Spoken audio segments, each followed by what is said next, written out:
it's important for us to know today that the Federal Reserve System is nothing more or less than a banking cartel. And so when the chairman of the Federal Reserve steps before one of those congressional committees and he says, well, let me explain our monetary policy. We decided to raise interest rates, or we decided to lower interest rates, or whatever we decided to do, he always says it's because it's in the best interest of America. It's for you folks. We raised interest rates to cool down rampant inflation for you folks. Or we lowered interest rates to stimulate investment and production, to get the economy moving again for you folks. When in truth, a cartel has only one purpose for existence, and you folks have nothing to do with it. A cartel is only there to enhance and promote the interests of the members of the cartel. So if Mr. Bernanke, or formerly Greenspan, had said, well, we raised interest rates this week because we thought we could get away with it, nobody would mind, that wouldn't go over too well because that's not in the interest of you folks.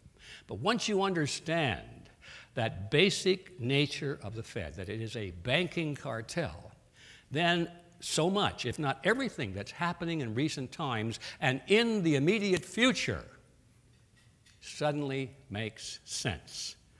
And you are not the beneficiary of any of it.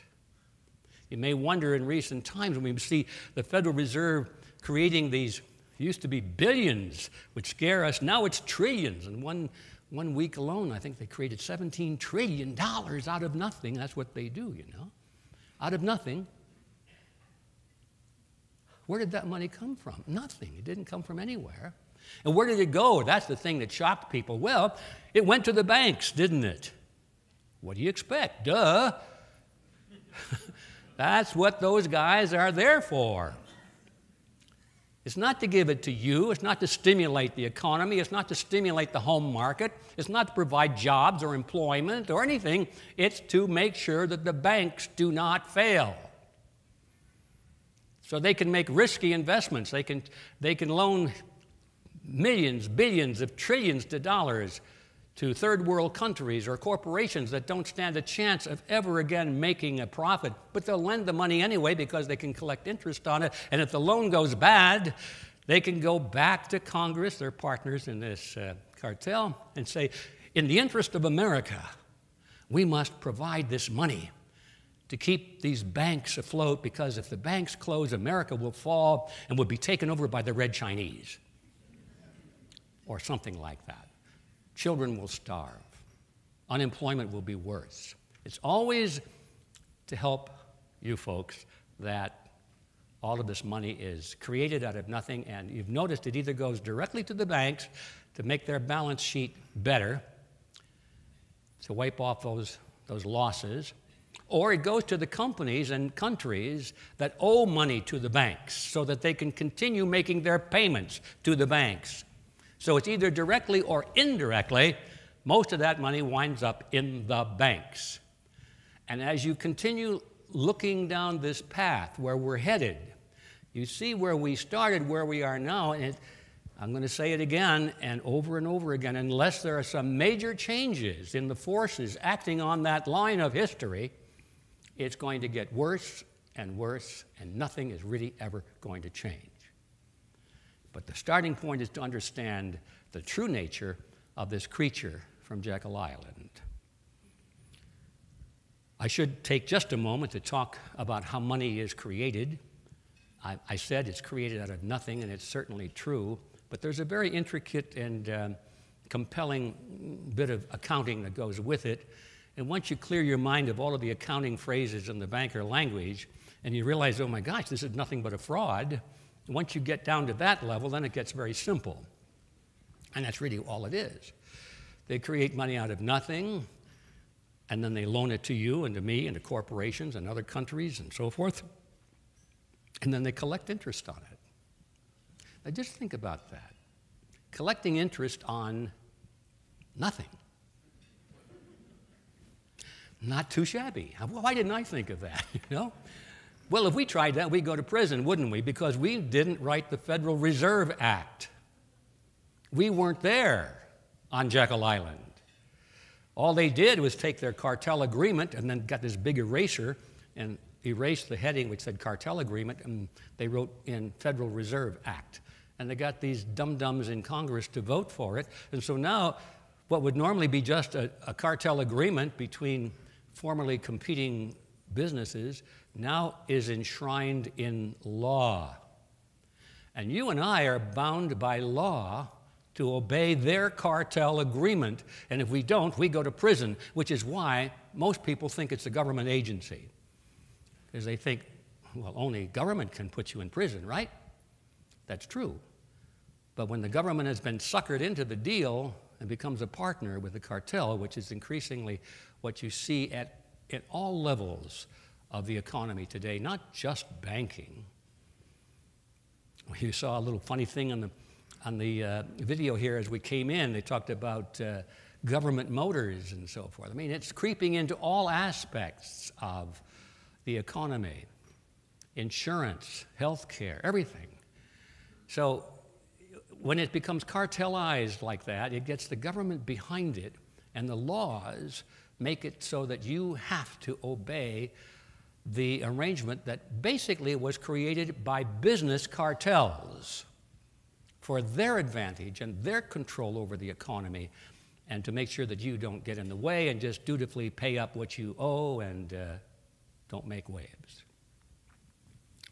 So that's the Mandrake mechanism. They do create huge amounts of money at will, and as this new money floods into the economy, it creates this thing called inflation, because there's more and more money growing at a rate faster than goods and services are growing. As long as they're in balance, everything, the prices remain the same.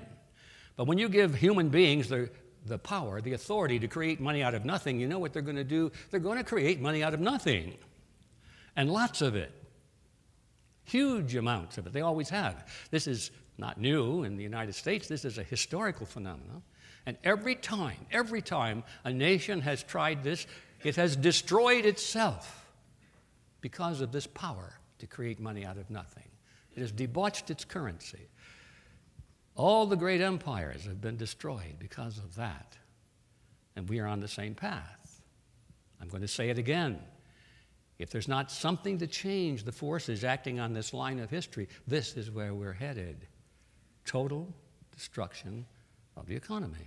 There's no other place. That's where we're going. That's where we're headed. And that's where we're going to end up if we don't make some serious changes. Inflation, of course, is nothing but a hidden tax. Where does this money come from? You say, well, it didn't come from the taxpayer. They didn't charge us taxes, did they? But they flooded the money into the economy, and now the price of bread goes up, the price of college education goes up, the price of everything we need goes up, up, up, up. It's not that the prices are going up, it's that the value of the dollar is going down, down, down. That's what's really happening. And so they're getting it from us anyway, but not through this tax formula. They get it through this inflation formula. So inflation is a hidden tax, and that's the name of the game. It's a tax that most people don't recognize as a tax, and therefore they sit still and tolerate it. If the American people had to pay through taxes what they have already paid through a loss of purchasing power, which since the Federal Reserve came into being in 1913 now represents about 97% of the purchasing power of the American dollar, has been paid to the government and to the banks, their partners, in this hidden tax called inflation. If the American people were required to do that as a direct tax, there would have been a revolution long ago. But people don't realize that they're paying it as a tax. And it's a slow process. Okay, I've got to keep moving. So what did we get? Let's wrap up this thing about the Fed. As I say, it's a lot of interesting history, but here's what we got. We got a corporation. It was chartered by Congress and was given the exclusive franchise to create the nation's money supply. What a coup that was. Private banks were given the power to create the nation's money supply. And the power of government backed it up. So we got a banking cartel that was a partner with the federal government to enforce the cartel agreement and create the illusion of it being a government agency. We got a mechanism whereby Congress can raise unlimited taxes through this process called inflation, and without the public even being aware, in most cases, that they're paying this tax. We got a law that allows the banks to collect interest on nothing. And we created, through the Federal Reserve Act, a golden parachute, which enables the fraudulent banks to pass on their inevitable losses to the taxpayer in the name of rescuing the economy. Has the system passed on its losses to the taxpayers? Of course. Started way, way, way back. Became serious back in 1970 when they bailed out Penn Central Railroad so they could continue making payments to the banks. They bailed out Lockheed Corporation in 1970 so they could continue making interest payments to the banks. They bailed out Commonwealth Bank itself in Detroit in 1972. New York City was bailed out in 1975. First Pennsylvania Bank in 1980, Continental Illinois in 1982. And of course, the banks in the third world are, even including Russia and China, are beneficiaries of this bailout cash flow. And of course, by the time we hit 2008 and 2009, the locomotive was in full runaway mode, heading down a steep grade. And since that time, they dropped all pretense at being conservative in this matter, and we saw $700 billion created in one day and $13 trillion in 4 months. There's nothing like this that's ever happened before in history. You don't have to be a rocket scientist, ladies and gentlemen, to figure out where this is headed. Unless that line of history is altered, it's headed to the end. It cannot be sustained. And even though I see some older heads in here, maybe not quite as old as mine, but I'm here to tell you most of us in this room will live to see the end of it. Now, these are not rescue packages. These are not economic stimuluses.